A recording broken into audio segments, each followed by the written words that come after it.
Hello दोस्तों, पवन teaching centre में आपका स्वागत है। पेन पेपर हाथ में है और नौमा का हिस्ट्री का बुक साथ में है, तो बने रहे पवन टीचिंग सेंटर के साथ। जैसा कि हम लोग जान रहे हैं कि ये वीडियो पार्ट 3 है। इसके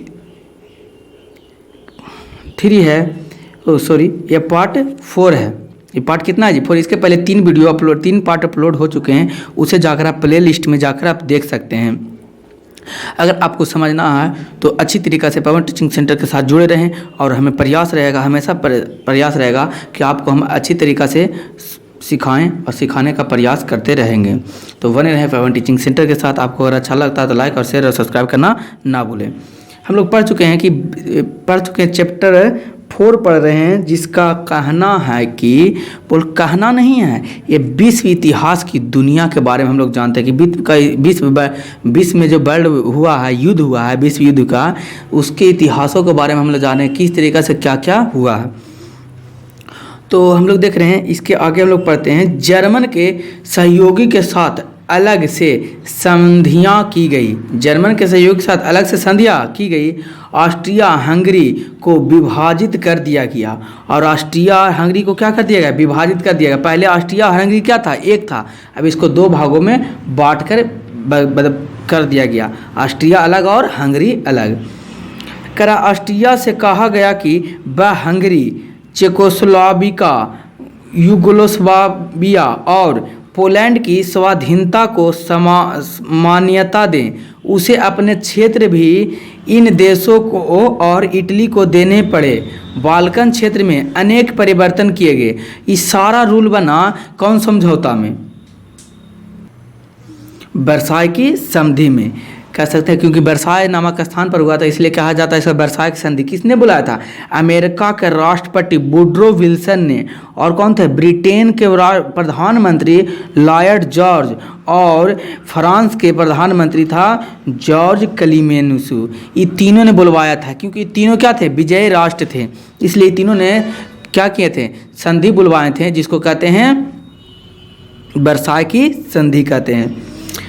तो वर्साई की संधि से नहीं, इसके 2 ऑस्ट्रिया हंगरिया को कई भागों में विभाजित कर दिया, 2 भागों में विभाजित कर दिया। और चेकोस्लोवाकिया, यूगोस्लाविया और पोलैंड को स्वाधीनता मान्यता दे दी। उसे अपने क्षेत्र भी इन देशों को और इटली को देने पड़े। बाल्कन क्षेत्र में अनेक परिवर्तन किए गए, अनेक राज्य बनाए गए और उसके बीच भूभाग का हस्तांतरण किया गया। बाल्टिक राज्य, जो रूसी साम्राज्य के भाग थे, स्वतंत्रता घोषणा कर दिए गए। ये जो रूस के अंतर्गत आता था, रूस के अंतर्गत आता था कौन सा भाग? बाल्टिकन राज्य आता था, उसको भी क्या कर दिया गया? स्वतंत्र कर दिया गया। कौन संधि के द्वारा? वर्साई की संधि के द्वारा। इसमें कितने हैं? 10 अरब लिरवे जर्मनी पर क्या किया था? जुर्माना सौंपा गया था या देने का आदेश दिया गया था। वर्साई की संधि के द्वारा ही घोषित कर दिए गए। तुर्की के साथ ही की गई संधि में तुर्की साम्राज्य को पूरी तरह छीन भिन्न कर दिया गया। और तुर्की को पूरी तरह से क्या कर दिया गया? छीन भिन्न कर दिया गया। इस राष्ट्र को और सभी लोगों में क्या कर दिया गया? सभी देशों में बांट दिया गया। ब्रिटेन को फिलिस्तीन और मेसोपोटामिया, इराक दे दिया गया। और फिलिस्तीन को किसको दिया गया? मेसोपोटामिया, जिसको कहते हैं इराक, दे दिया गया। और फ्रांस को सीरिया दे दिया गया। फ्रांस को क्या दे दिया गया? सीरिया दे दिया गया, क्योंकि फ्रांस को जीते ट्रिपल एतहत में थे। ट्रिपल अलायंस और ट्रिपल एतहत आप जानते होंगे, जिसमें सर्बिया, रूस, ब्रिटेन, जापान और फ्रांस और अमेरिका था। इधर जर्मन के साथ तुर्की, ऑस्ट्रिया हंगरी, जर्मनी और बुल्गारिया था।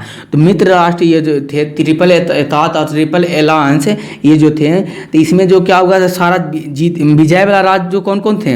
सर्बिया, रूस, ब्रिटेन, जापान और फ्रांस और अमेरिका था। इसलिए फ्रांस को इस सीरिया वाला देश क्या क्षेत्र दे दिया गया। और आदेश का यह हस्ताक्षर जिस व्याख्या के तहत किया गया उसे शासन देश या मेडेट व्यवस्था कहा जाता है। तो क्वेश्चन क्या पूछेगा आपको, यहाँ पर आपका हो जाएगा ध्यान देने योग्य बात। कैसा योग्य बात? ध्यान देने योग्य बात। क्वेश्चन पूछेगा कि वर्साय की संधि में जो सिग्नेचर करके हस्ताक्षेप किया गया था वो किस अधिनियम को, उसका नाम क्या है? तो बोलेंगे मेड्रिड व्यवस्था कहा जाता है। कौन व्यवस्था कहा जाता है? मेड्रिड व्यवस्था। कौन व्यवस्था? मेड्रिड व्यवस्था। कौन आस्था? मेड्रिड व्यवस्था। सिद्धांत रूप में शासन देश मेड्रिड जाने वाली शक्तियों अर्थात ब्रिटेन और फ्रांस को इन देशों का शासन चाहता था। ब्रिटेन और फ्रांस चाहता था कि इन देशों पर क्या करें? हम शासन करें। वास्तव में उनका शासक उपनिवेशों की तरह किया जाने लगा। और उनका शासन किसके द्वारा किया जाने लगा? उपनिवेशों के द्वारा किया जाने लगा। तुर्की के क्षेत्र का अधिकांश भाग यूनान और इटली को दे दिया गया। और तुर्की के बहुत सारे जो भाग थे, मान लीजिए ये तुर्की है, तुर्की कौन की? तुर्की, इसको आधा ईरान को दे दिया गया और तुर्की के अधिकांश भाग यूनान को और इटली तो आप खाए होंगे, इटली को दे दिया। वो खाए वाला इटली नहीं है, यहाँ इटली क्या है? राज है। उसमें राज हुआ करता था, है ना। जिला को क्या कहते थे? उसमें प्रांत बोला जाता था, अभी तो जिला बोला जाता है। करा उसका शासन ब्रिटेन और फ्रांस को इस देशों को शासन चलाना था। वास्तव में इसका शासन उपनिवेश की तरह किया जाने लगा। और इसका शासन किसके द्वारा किया जाने लगा? उपनिवेश की तरह किया जाने लगा। तुर्की के क्षेत्र का अधिकांश भाग यूनान और इटली को दे दिया गया। तुर्की का आधा सा भाग किसको? यूनान को और इटली को दे दिया गया। और खुद तुर्की का एक छोटा सा राज बनाने का निर्णय ले गया। और तुर्की को एक छोटा सा नन्हा सा मुन्हा सा प्यारा सा एगो राज बना दिया गया। किसको? तुर्की को। और अधिकांश से ज़्यादा भाग किसको दे दिया गया? इटली को दे दिया गया और यूनान को दे दिया गया। करा इन शांति संधियों का एक प्रमुख अंग था राष्ट्रीय संघ। ये कौन अंग था? राष्ट्रीय संघ था। लीग ऑफ नेशन जिसको कहते हैं, राष्ट्रीय संघ को किस नाम से आप जानते हैं? League of nation. ध्यान देने योग्य बात। कैसा योग बात? ध्यान देने योग्य बात। राष्ट्रीय संघ को लीग ऑफ नेशन का प्रस्ताविदा अमेरिका के राष्ट्रपति वुडरो विल्सन के 14 सूत्री सिद्धांतों में इसकी चर्चा थी। यही राष्ट्र संघ था जो कई सूत्री था? 14 सूत्री। हमको आपको बताए थे। किसके द्वारा दिया गया था? अमेरिका के राष्ट्रपति वुडरो विल्सन के द्वारा दिया गया था। इसके उद्देश्य में शांति और सुरक्षा बनाए रखना इसका मेन उद्देश्य था। राष्ट्रीय संघ जो बना, लीग ऑफ नेशन बना, इसका मेन उद्देश्य था शांति और सुरक्षा बनाए रखना। अंतर्राष्ट्रीय झगड़ों का शांतिपूर्ण निपटारा करना और सदस्य देशों को युद्ध का सहारा न लेने के लिए। यहाँ पर और किया गया अंतर्राष्ट्रीय झगड़ों को सिर्फ शांति और सुरक्षा नहीं किया, और इसमें था अंतर्राष्ट्रीय झगड़ों को शांतिपूर्वक लड़ा कर नहीं शांति करना। जैसे आप देखते होंगे आपके अगल बगल में, मान लीजिए आपके अगल बगल मोहल्ले में दो लड़के होते हैं, दो लड़ रहे हैं। एगो के नाम है ए, एगो के नाम है बी। आई दोनों क्या करा? लड़ा। ये आया कोची सी देखते होंगे, इसको भी दो थाप मार के, इसको भी दो थाप मार के कहता भागा, दोनों को साइड करवा देता होगा, लड़ाई बंद। लेकिन ऐसा नहीं। अभी यानी कि देश के स्तर पर हम लोग चलते हैं, मानते हैं ए नाम का कोई देश है, बी नाम का देश है और सी नाम के देश आएगा, दोनों को थोपिया के भगा देगा? है संभव? ऐसा नहीं। यानी आएगा तो इसको आएगा, दोनों में के बीच में क्या करेगा? मध्यस्थता काम करेगा। मध्य में आके दोनों इसका बात बोलेगा इससे, इसका बात बोलेगा इससे, और दोनों को क्या शांति समझौता, यानी कि कहेगा कि लड़ाई झगड़ा करने से कोई फायदा नहीं है। क्या करने के लिए कहेगा? शांति समझौता करने के लिए कहेगा। लेकिन गांव घर में आप देखते होंगे जब लड़ाई होता होगा ए और किसके? बी से। सी और लड़ाया, सी कहा नहीं कि इसको कहा ए को हम मारेंगे, ये सुन लिया। अब सी बी तर जाके कह रहा गे मैनी बोल रहा था ने ये तुमको बारे में कि मार के तो अंधे टोपी कर देंगे, खाली मिले तो मार के एकदम गर्दसवा झाड़ देते हैं। 2 बात 4 बात और लगा के बी को बोल दिया। बी और गुस्सा में आकर ही मिला तो दोनों और ढिसुम करके मिथुन वाला फिल्म ने ढिसुम करके लड़ाई करके खत्म, लड़ाई कर दिया पूरा। तो बीच में क्या हुआ? फायदा उठाया, शांति समझौता किया नहीं। लेकिन अगर दोनों के बात कुछ बोला इसके बारे में बुरा, लेकिन बी के बारे में बोला ए बुरा, और एक भी बी के बारे में बोला बुरा, लेकिन सी है जो बुरा बात नहीं बताया, जो भी बताया कौन बात बताया? अच्छा बात बता दिया, जिसके कारण क्या हो जाएगा? शांति रूप से युद्ध खत्म हो जाएगा। यानी कि जब 2 गुटों में लड़ाई होता है तो बीच में किसी न किसी को मध्यस्थता कराना पड़ता है। यहाँ तो बहुत बहुत सारे देशों में लड़ाई हो रहा था। कौन कौन सारे देशों में? सर्बिया, रूस, ब्रिटेन, जापान, तुर्की, ऑस्ट्रिया, जर्मनी, बुल्गारिया। तो इसमें शांति समझौता करने के लिए कौन आया? ये दो तीनों इधर में आया राष्ट्रीय संघ। कौन संघ? राष्ट्रीय संघ बनाया। किसके द्वारा बनाया गया? अमेरिका के राष्ट्रपति वुडरो विल्सन के द्वारा।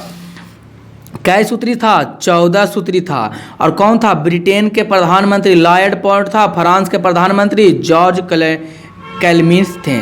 ध्यान देने योग्य बात है। उम्मीद है कि आपको समझ में आ रहा होगा, क्योंकि मैं आपको समझाने का प्रयास कर रहे हैं तो समझ में आता ही होगा। अगर आप पढ़ रहे हैं, मेरे वीडियो को देख रहे हैं ना, तो आप भी बुक लीजिए या तो वीडियो को ध्यान से देखते जाइए। अब है ना, तो आपको उतना भी आपको समझ में आ जाएगा। करा 14 सूत्री में इसे चर्चा थी। इसके उद्देश्य के थे शांति और सुरक्षा बनाए रखना। इसका उद्देश्य शांति सुरक्षा, अंतर्राष्ट्रीय झगड़ों को क्या करना? शांति से निपटारा करना। लड़ाई से नहीं, अभी बताएं शांति से निपटारा करना, लड़ाई से निपटारा करने का क्या मतलब होता है। और सदस्य देशों को युद्ध का सहारा न लेने के लिए, और जो जिसमें राष्ट्रीय संघ में जो सदस्य बन जाएगा वो देश युद्ध करेगा नहीं। करा कि बाध करना। इसका एक महत्वपूर्ण प्रावधान प्रतिबंधों से संबंधित था। इसके अनुसार किसी भी आक्रमणकारी देश के खिलाफ आर्थिक और सैनिक कार्रवाई करना शामिल था। इसमें आर्थिक और सैनिक कार्रवाई करके ही, आर्थिक स्थिति को देखकर और सैनिक की स्थिति को देखकर वहाँ पर उस तरीक़ा से कार्रवाई किया जाएगा जिससे क्या हो जाए, वहाँ के देश में अशांति का माहौल ना फैले और युद्ध का माहौल ना बने। खिलाफ करा के अनुसार आक्रमणकारी देशों ने खिलाफ आर्थिक स्थिति सैनिक कार्रवाई करना शामिल था। इसके प्रावधानों में सदस्य राष्ट्रों ने श्रमिक दशा और सामाजिक स्थितियों को सुधार के उपायों भी शामिल किया गया था। इस सारा यहाँ क्या कर दिया गया? शामिल किया गया। करा आगे करा युद्ध और शांति संधियों के परिणाम। अब हम देखेंगे युद्ध जो किया तो शांति समझौता भी हो गया, युद्ध भी हो गया, युद्ध समाप्त भी हो गया, उसमें समझौता भी हो गया। अब इसका कुछ ना कुछ तो परिणाम निकलेगा ही, तो उसी के बारे में हम लोग देखते हैं इसका क्या परिणाम निकला है। तो युद्ध और शांति संधियों के क्या परिणाम पड़ेंगे। करा अब तक के हुए युद्ध में प्रथम विश्व युद्ध सबसे भयानक था और इसकी व्यापकता और बर्बादी त्रासदापूर्ण थी। विभिन्न अनुमानों के अनुसार लगभग 45 करोड़ लोग इस विश्व युद्ध से प्रभावित हुए। लगभग जब ये जो युद्ध हुआ था ना, प्रथम विश्व युद्ध, इसमें बहुत सारे लोग जनता प्रभावित थे। लगभग कितना? 45 करोड़ जनताएं वहाँ इस युद्ध से क्या थे? विश्व युद्ध से प्रभावित थे। यानी किसी न किसी प्रकार से उनको 45 करोड़ जनताओं को प्रथम विश्व युद्ध होने से किसी न किसी तरीक़ा से इनको दिक्कत, समस्या, परेशानी और तकलीफ आया था। करा लड़ाई में या अन्यथा मरने वाले की संख्या 90 लाख बताएगी। और लड़ने में जो मरा संख्या वो कितना? प्रभावित तो कितना हुआ? 45 करोड़। मर गया कितना? 90 करोड़। कब की बात है? प्रथम विश्व युद्ध की बात है। 90 लाख बताई गई, जो युद्ध में भाग लेने वालों की संख्या का लगभग 7वां भाग था। यानी कि पूरा अगर कितना भाग था? 7वां भाग था। मान लेते पूरा 10 भाग था, उसमें 7 को क्या हो गया? मर गया। बचा कितना? 3 को बचा। करा कि 7वां भाग था, जो युद्ध में भाग लेने वाले की संख्या का लगभग 7वां भाग था। लाखों लोग अपंग हो गए। अपंग मतलब किसी न किसी तरीक़ा से उनके एक अंग क्या हो गया? खराब हो जाना, पैर ख़त्म हो जाना, हाथ ख़त्म हो जाना, कट जाना, शरीर, आँख फूट जाना, शरीर का किसी अंग बर्बाद हो जाना। यानी शरीर का कोई एक अंग, ऐसा अंग जो काम ना कर रहा, उसे क्या कहते हैं? अपंग कहते हैं। यानी लाखों लोग, 45 करोड़ तो प्रभावित हुए, 90 लाख मारे गए और लाखों लोग अपंग हो गए, क्योंकि इतना बमबारी हुआ था। तो अपंग होना तो क्या है? निश्चित ही है।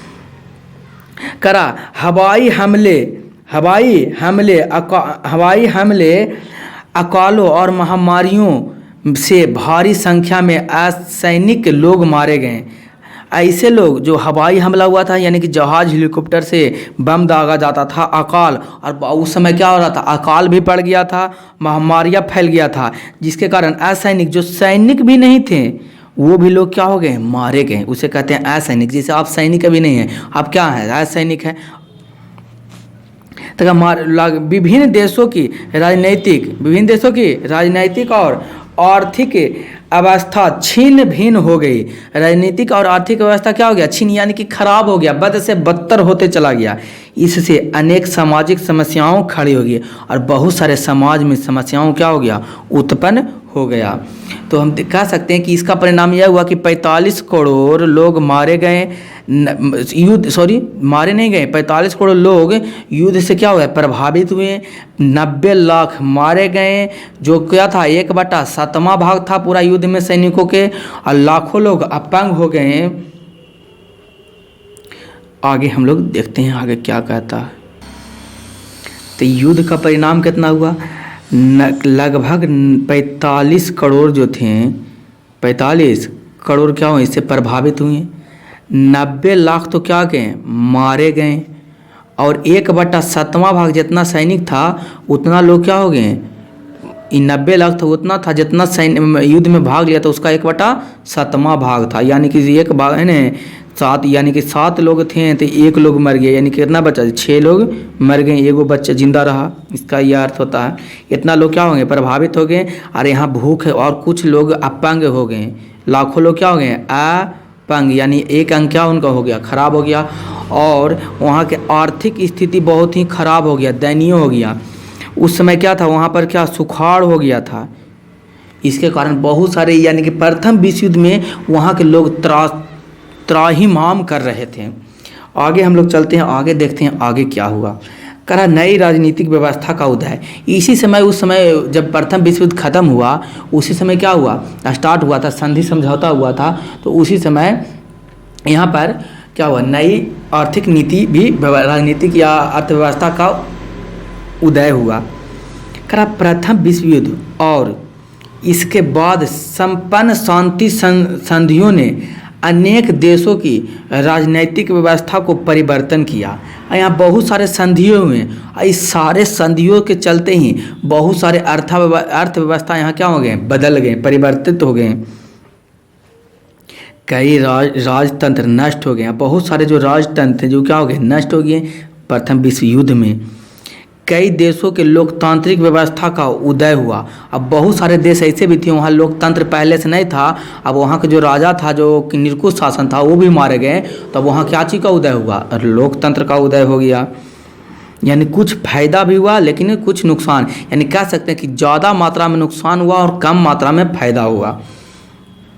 नए समाजवादियों सरकार के से विश्व जनमत रूबरू हुआ। यानी कि विश्व, नया सरकार के समाजवादी की नीतियों से पूरा विश्व क्या हुआ? रूबरू मतलब आमने सामने आया कि किस तरीक़ा से पूरा समाजवाद पूरे विश्व में क्या हो गया? फैलने लगा। 3 शासक वंश नष्ट हो गए तथा रूस का रोमानोवा शासन, जर्मनी का होहेजेनोल्मन और ऑस्ट्रिया हंगरी में हेसबर्ग के शासन वंश समाप्त हो गए। ये 3 जो बहुत महान वंश थे, बड़े वंश थे, ये तीनों वंश का अंत हो गया। सबसे पहले रूस में कौन सा वंश था? शासन करता था रोमानोव वंश। कौन वंश? रोमानोव वंश। कौन वंश? रोमानोव वंश। जर्मनी में कौन वंश था? होहेजेनोलर्स। कौन था? कौन वंश था? होहेजेनलोनर्स वंश। कौन वंश? होहेजेनलोनर्स वंश। ऑस्ट्रिया हंगरी में कौन वंश था? हेबर्सबर्ग। कौन वंश? हेबर्सबर्ग के शासन वंश समाप्त हो गए।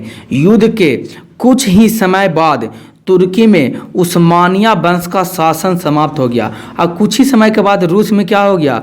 उस्मानिया वंश का शासन क्या हो गया जी? समाप्त हो गया। ऑस्ट्रिया और हंगरी 2 अलग अलग स्वतंत्र राज्य बन गए। और ऑस्ट्रिया और हंगरी 2 अलग अलग क्या बन गए? स्वतंत्र राज्य बन गए। इस समय राज्य बन गए। चेकोस्लोवाकिया और यूगोस्लाविया स्वतंत्र देश के रूप में उभरे। और चेकोस्लोवाकिया जो शासन इस पर दूसरे देश करते थे, और यूगोस्लाविया को फ्रांस जो शासन कर रहा था, ये भी उभर के सामने आया और ये क्या हो गया? स्वतंत्र देश के रूप में उभरा, यानी कि स्वतंत्र देश बन गया। पोलैंड स्वतंत्र देश के रूप में सामने आया। अब इस समय प्रथम विश्व युद्ध में भी पोलैंड भी क्या हो गया? प्रथम विश्व युद्ध में पोलैंड भी क्या स्वतंत्र देश के रूप में सामने आया। अब हम लोग देखते हैं कि यूरोप में स्थिति कैसी थी। कह रहा है यूरोप का वर्चस्व समाप्त हो गया। यूरोप में जितने पूरे विश्व पर जो वर्चस्व अपना जमाए हुआ था, ये सारा वर्चस्व यूरोप का क्या हो गया? समाप्त हो गया, खात्मा हो गया, कह सकते खत्म हो गया। और संयुक्त राज्य अमेरिका विश्व शक्ति बनकर उभरा। यानी प्रथम विश्व युद्ध में कौन शक्तिशाली देश बनकर उभरा? संयुक्त राज्य अमेरिका, जिसको हम लोग कहते हैं यूएसए या कहते हैं खाली अमेरिका शॉर्ट फॉर्म में कहते हैं। आज भी यह विश्व शक्ति राष्ट्र ही बनकर उभरे हुए। यानी प्रथम विश्व युद्ध में जो अंतिम में भाग लिया, शुरू से लड़ा नहीं था, बहुत होशियार ही है ना। आपको इसके बारे में कभी बताएंगे नहीं तो पता चलेगा कि कितना होशियार है। इसका काम है कि दूगों को लड़ा दो, दो राजों को, देशों को, और दोनों के हथियार बेच दो, दोनों का पैसा अपना यहाँ हड़प लो। यही इसका अमेरिका का काम रहता, हमेशा ऐसा काम रहता। तो संयुक्त राज्य अमेरिका विश्व शक्ति बनकर उभर कर वहाँ उभरा और सैनिक और आर्थिक दृष्टि से यूरोप को पीछे छोड़ दिया। और सैनिक से भी और आर्थिक दृष्टि के जितना भी यूरोप में देश थे, सभी को क्या कर दिया? पीछे छोड़ दिया। तो ध्यान देने योग्य बात है, प्रश्न पूछेगा कि प्रथम विश्व युद्ध के बाद कौन सा देश शक्तिशाली राष्ट्र बनकर उभरा? तो अमेरिका विश्व का शक्तिशाली देश बनकर उभरा करा है। कुछ ही समय बाद विश्व रंगमंच पर सोवियत रूस भी विश्व शक्ति के रूप में सामने आया। अब फिर कुछ समय बाद सोवियत संघ, कौन संघ? यानी यूरोप में जितने देश खाड़ी देश को बोलते हैं, जितने भी खाड़ी देश थे सब इकट्ठा हो गए और इसी इकट्ठा होकर उसको क्या नाम पर दिया? सोवियत संघ। सोवियत संघ रूस भी विश्व शक्ति बनकर, सोवियत संघ भी सामने आया और रूस भी शक्तिशाली देश बनकर सामने आया। लेकिन सबसे पहले कौन आया? अमेरिका, उसके बाद सोवियत संघ, उसके बाद रूस विश्व शक्ति के रूप में सामने आया। एशिया और अफ्रीका के देशों चल रहे स्वाधीनता आंदोलन को भी बल मिला। यही कारण हुआ कि प्रथम विश्व युद्ध में ही जब हो रहा था तो एशिया में जितने भी देश थे और अफ्रीका में जितने भी देश थे, इस सभी देशों में क्या आंदोलन में और तेजी हो गई, क्योंकि जो यहाँ पर शासन कर रहा था उसी का शासन क्या हो गया? कमजोर पड़ते चला गया, क्योंकि वह हार गया था प्रथम विश्व युद्ध में, जिसके कारण ये अब आगे बढ़ते चला गया और इसको बल मिला आंदोलन का। कह रहा यूरोप की श्रेष्ठता का दावा इस युद्ध से घुमिल हुई, क्योंकि साम्राज्यवादी यूरोप सदैव इस प्रचार को हवा देता था कि यूरोप और यूरोपीय लोग श्रेष्ठ हैं। हमेशा साम्राज्यवाद को मानते हुए कहता था कि यूरोप बोलता था कि यूरोप लोग सबसे अच्छा है और यही सर्वश्रेष्ठ है, इससे जो बढ़िया कोई है नहीं, इससे सर्वश्रेष्ठ कोई है नहीं। कौन बोलता था? यूरोप वाले लोग बोलते थे। करा कि प्रचार हवा देता था कि यूरोप और यूरोपीय लोग क्या थे? सर्वश्रेष्ठ से, इनसे अच्छा कोई था ही नहीं, जो इन्हीं लोग खुद बोलते थे।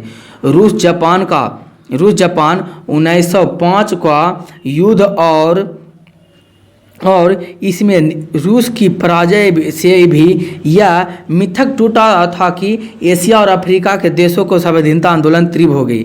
या जो जानते थे, इनको लगता भी थे एशिया और यूरोप और अफ्रीका वाले लोगों को कि ये लोग क्या है, बहुत ही अच्छे हैं। लेकिन जब ये हारे, प्रथम विश्व युद्ध में हारे, सब देशों से पराजय हो गए, तब इसका जो ये भी जो मिथ था न, जो भय था, डर था, जो कह सकते हैं, या कि झूठ मूठ के मिथ के मतलब होता है झूठ मूठ, अफवाह। ये अफवाह था कि इन लोग अच्छे हैं, ये भी मिथ क्या हो गया? टूट गया। जैसा ही टूट गया तो यहाँ एशिया और अफ्रीका में स्वाधीनता का आंदोलन और क्या धीरे धीरे बढ़ गए। कह रहा द्वितीय विश्व युद्ध की पृष्ठभूमि। अब हम जानते हैं प्रथम विश्व युद्ध में हम पढ़ लें कि प्रथम विश्व युद्ध कैसे स्टार्ट हुआ, किस तरीका से प्रभावित पड़ा, कितने देश प्रभावित हुए, इसका क्या रिजल्ट निकला, क्या क्या कारण था प्रथम विश्व युद्ध होने का, परिणाम क्या निकला, है ना। और इसमें जब से प्रथम विश्व युद्ध खत्म हुआ तो नई राजनीतिक व्यवस्था का उदय किस तरीका से हुआ, इस सब चीज़ के बारे में हम लोग जान गए। अब जानते हैं कि द्वितीय विश्व युद्ध की पृष्ठभूमि। हम कह सकते हैं कि प्रथम विश्व युद्ध में ही द्वितीय विश्व युद्ध की पृष्ठभूमि क्या था? तैयार था। करा कि प्रथम विश्व युद्ध की भयावहता और व्यापकता को लोग आक्रांत थे। सभी राष्ट्र भविष्य में ऐसा किसी युद्ध की कल्पना से बचना चाहते थे। सभी लोग यहाँ के क्या थे? भयभीत हो गए थे और यहाँ ऐसा चाहते थे कि अब दुनिया में कभी दोबारा, है ना, ऐसा युद्ध होना नहीं चाहे। बोल कैसे कहने का आपका क्या मतलब हुआ? सर जैसे कहो कि 2019 में क्या आया? कोविड-19। 2020 में पूर्ण रूप से पूरे वर्ल्ड पर कह सकते हैं, पूरे सन सार पर क्या कर दिया, प्रभावित कर दिया। कौन? कोविड-19। पूरा लॉकडाउन का माहौल बना रहा, पूरा आत्महत्या पर यानी कि कह सकते हैं मृत्यु पर मृत्यु होते जा रहा था। तो इस तरीक़ा से बोला 2020 में पूर्ण रूप से ख़त्म हो गया। अब तब लोग कुछ बोलने लगे कि ऐसा आज तक नहीं हुआ था, दोबारा ऐसा नहीं होना चाहिए। लेकिन फिर 2021 में ऐसा हुआ ही, हुआ। और 2021 में भी फिर क्या लगा, लॉकडाउन लगा, लेकिन कम समय के लिए। उसी प्रकार कह सकते हैं प्रथम विश्व युद्ध हुआ, फर्स्ट वर्ल्ड वार हुआ, और कहा गया कि ऐसे इतना हाथ हुआ यहाँ के लोग इस समय लोग यहाँ के लोग बोले कि ऐसा कभी दूसरा युद्ध नहीं होना चाहिए। जिस प्रकार से कोविड-19 कहा कि दूसरा नहीं होना चाहिए, उसी प्रकार वर्ल्ड वार नहीं होना था। क्या कोविड-19 दोबारा आया कि नहीं आया? तो हाँ सर, दोबारा आया, क्योंकि है न दोबारा आया। तो उसी प्रकार वर्ल्ड वार भी दोबारा आएगा, वो भी दोबारा आया। तो देखते हैं कि वर्ल्ड वार कैसे दोबारा आया। यानी कि कहा कि चाहते थे कि दोबारा ऐसा ना होए, लेकिन हुआ। इसके लिए अंतर्राष्ट्रीय संगठन भी बनाया गया था। इसलिए अंतर्राष्ट्रीय संगठन बनाया गया था। क्यों बनाया गया था? क्योंकि है ना, कौन बनाया था? अमेरिका के राष्ट्रपति वुडरो विल्सन बनाए थे। 3 सूत्रीय 14 सूत्रीय थे कि शांति, अब ऐसा दोबारा युद्ध होना नहीं चाहिए, अब शांति का प्रस्ताव होना चाहिए। लेकिन फिर भी हुआ। लेकिन वर्साय और पेरिस की संधियां ने अगले विश्व युद्ध की पृष्ठभूमि तैयार कर दिया था। तो क्वेश्चन पूछेगा, द्वितीय विश्व युद्ध का भूमि कहाँ से तैयार हुआ था? तो वर्साय की संधि और पेरिस के बीच हुआ था। जिस तरह से पराजित राष्ट्रों पर निर्णय थोपे गए थे, और जितना भी गलती तो था हारने वाला का भी और जीतने वाला का भी, लेकिन जितना भी गलती था किसको थोपा गया? अब हारने वाले पराजित राज्यों को थोपा गया कि तुम ही लोग के कारण क्या हुआ जी, प्रथम विश्व युद्ध हुआ और सारा हर्जाना 15 साल तक कोयले के खदान से निकालना, 10 अरब लिरवे क्या करना, देना पाउंड, इस सब थोपा गया था क्यों? पराजित राज्यों पर। यही कारण था कि वर्साय और पेरिस के संधि के द्वारा ही अगले विश्व युद्ध की पृष्ठभूमि तैयार थी, उसका अपमान किया गया था। इससे यह स्पष्ट था कि अगला विश्व युद्ध होकर ही रहेगा। यद्यपि इतना शीघ्र इसकी शुरुआत हो गई, इसका कल्पना शायद किसी ने नहीं लगाया था। जिस प्रकार से कोविड आया था, कहा था कि अब दोबारा नहीं होगा, लेकिन इतना होगा, शायद होगा, लेकिन इतना जल्दी दोबारा आ जाएगा, ये कभी कोई नहीं सोचा था। इसी प्रकार प्रथम विश्व युद्ध में सोचा था कि दोबारा ऐसा आ जाए, कभी कोई सोचा नहीं था, लेकिन दोबारा तुरंत ही आ गया था, नहीं थी। प्रथम विश्व साम्राज्यवाद को समाप्त नहीं कर सका, प्रथम विश्व साम्राज्यवाद को समाप्त नहीं कर सका, और बल्कि क्या हुआ, इसकी समाप्ति के उपरांत जो समझौता हुए, उसने साम्राज्यवाद का वेग और प्रचंड हो गया। और इस समझौता के कारण ये और आगे बढ़कर सामने आया। यद्यपि युद्ध को रोकने के लिए राष्ट्रीय संघ नामक अंतर्राष्ट्रीय संस्था की स्थापना की गई थी। और युद्ध को रोकने के लिए कौन सा संगठन का अपना स्थापना किया था? अंतर्राष्ट्रीय संघ नामक संस्थापना का स्थापना किया गया था। परंतु यह अपनी आरंभिक छोटी मोटी असफलताओं के बावजूद भी युद्ध को रोकने में सफल नहीं रहा। जो राष्ट्रीय संघ बनाया ही गया था कि दूसरा बार युद्ध ना होए, लेकिन यह संभव नहीं हुआ, यानी कि असफल रहा। द्वितीय विश्व युद्ध होकर ही रहा, जो कि इसका तत्कालीन कारण वर्साय की संधि और पेरिस की संधि था। तो दोस्तों, अगर आपको वीडियो अच्छा लगता हो और समझ में आता हो तो लाइक, शेयर और सब्सक्राइब करना ना भूलें। कि अपने दोस्तों को है ना, ज़्यादा अपने दोस्तों को बताएं, वीडियो देखने के लिए प्रोत्साहन करें, जिससे हमको और मोटिवेट मिले। आप नीचे कमेंट बॉक्स में लिखते हैं तो हमको मोटिवेट मिलता है, जिससे हम और अच्छी तरीक़ा से समझाने का प्रयास करेंगे। तो अंत तक वीडियो देखने के लिए धन्यवाद। बने रहें पवन टीचिंग सेंटर के साथ।